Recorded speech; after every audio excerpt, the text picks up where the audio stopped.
This section covers children who are legally able to travel in a vehicle without a booster or child safety seat and are in the age range of older elementary and middle school children.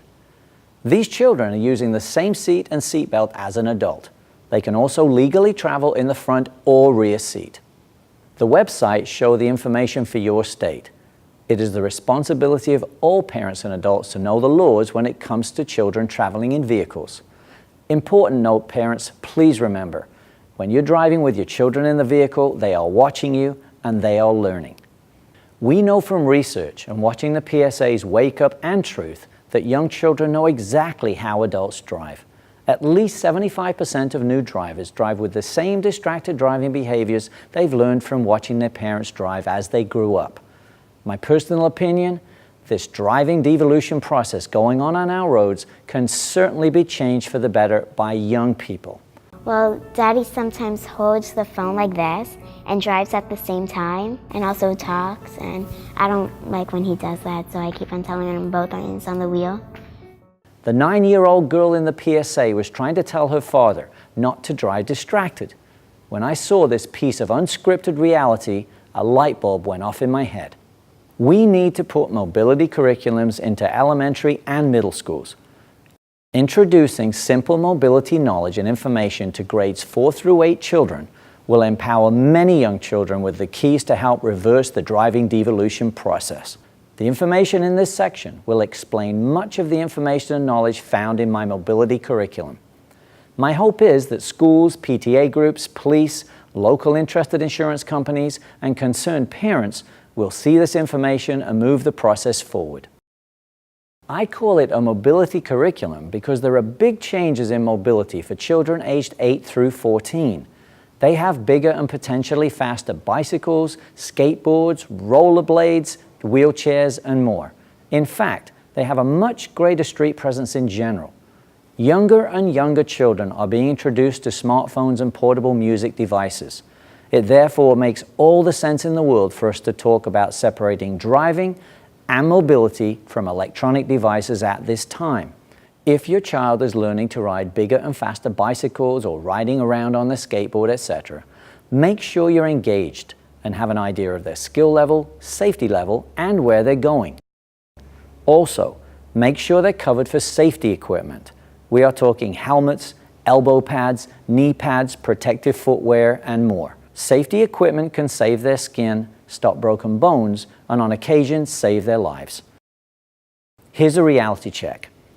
Deaths caused by vehicles hitting cyclists and pedestrians are on a major increase. I believe drivers in slower traffic areas such as parking lots or gridlocked city streets are much more distracted than they used to be. The lower speeds in these areas lead drivers to believe they can drive distracted and do less damage if they hit another vehicle. We know this is very unsound reasoning when it comes to driving. You might hit another vehicle at 5 to 10 miles an hour and not do much damage. But if you hit a pedestrian or cyclist at these lower speeds, they are not going to be so lucky. We're also seeing much more use of portable electronic devices by pedestrians and cyclists. Not being able to hear traffic leaves someone much more vulnerable. I talk about cycling because it's the most common form of faster-than-feet mobility. But again, the information here will apply to any form of mobility, even walking down the street. It is never too early for children to learn skills that can help them see danger soon enough to avoid it. I strongly advise parents to watch the eye scanning, situation awareness, low eyes, and safety zone chapters of the Driving Zone 2 with their children. These chapters relate to many mobile activities such as cycling, skateboarding, etc. Let me explain. Let's take the Driving Zone 2 chapter on eye scanning, for instance, and see how it relates to a child riding a bicycle. Eye scanning is the term we use when drivers use their eyes to constantly scan for danger within traffic situations. A competent cyclist will also use eye scanning to see danger around them in traffic situations.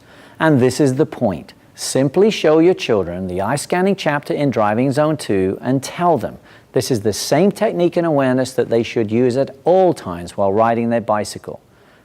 When it comes time for driving, these same eye scanning skills learned while riding their bicycle will directly apply to driving. I would also encourage parents to watch the Right Seat Commentary Driving chapter in Part 3, Section 3 with their younger children. It is never too early to help children understand how to recognize hazards. The same hazard recognition skills apply to pedestrians on up to cyclists. Encourage the children to speak about distracted driving. All school children should be trained in distracted driving recognition and told to speak up when concerned or worried. It's sometimes very hard for a child to speak up in front of someone who is not their own parent. All parents should want to know if the adult driving their child around is a distracted driver. Again, communicate. Ask your child questions because they may be nervous to say something about another adult. If there is a problem, then check it out for yourself by riding with the offending adult, calling them on it, or driving your child yourself if you're not sure. I want to address a question I get asked by many grade 4 through 8 school children that follows up on the last point. These children ask me why their parents use the phone and text while driving after they've asked them not to. To all parents and adults, please listen to the children. There are so many safety initiatives out there, many children now know it is just too dangerous to drive distracted. There are two major problems when adults ignore children in this case.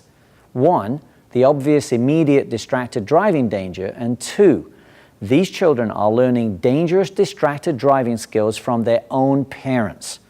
We know that children growing up with distracted driving parents will be much more dangerous and vulnerable than children growing up with non-distracted driving parents when it's their time to drive. Also, if you know that you're a distracted or a reckless driver, change your behavior for the sake of your children and explain to them why you're doing it. Tell them driving is different. Driver education teachers often see many dangerous driving habits from children as these children are learning to drive. They shout at other motorists, they attempt to make phone calls, both hands-free and handheld, they don't use the turn signals, they roll through stop signs, they speed up for yellow lights, they tailgate other traffic. Where do you think they learned this? From their own parents. As they were growing up, they watched the parents, they learn. Parents, you must understand this. Once they start school, your children are only in your vehicle 10 to 20% of the time. You can certainly turn your phone off, stop all other distracted driving to set a safer example when your children are in the vehicle. The information in this section came from my own ideas and research. I recommend all parents and adults continue the learning process, especially when it comes to driving. You can find a lot of very useful knowledge in the websites listed below. For any interested teachers and parents, my mobility curriculum can be downloaded for free at www.theparentdrivingzone.com. This curriculum can easily fit into existing health and safety, enrichment, PE, or study classes to help grade 4 through 8 students be safer.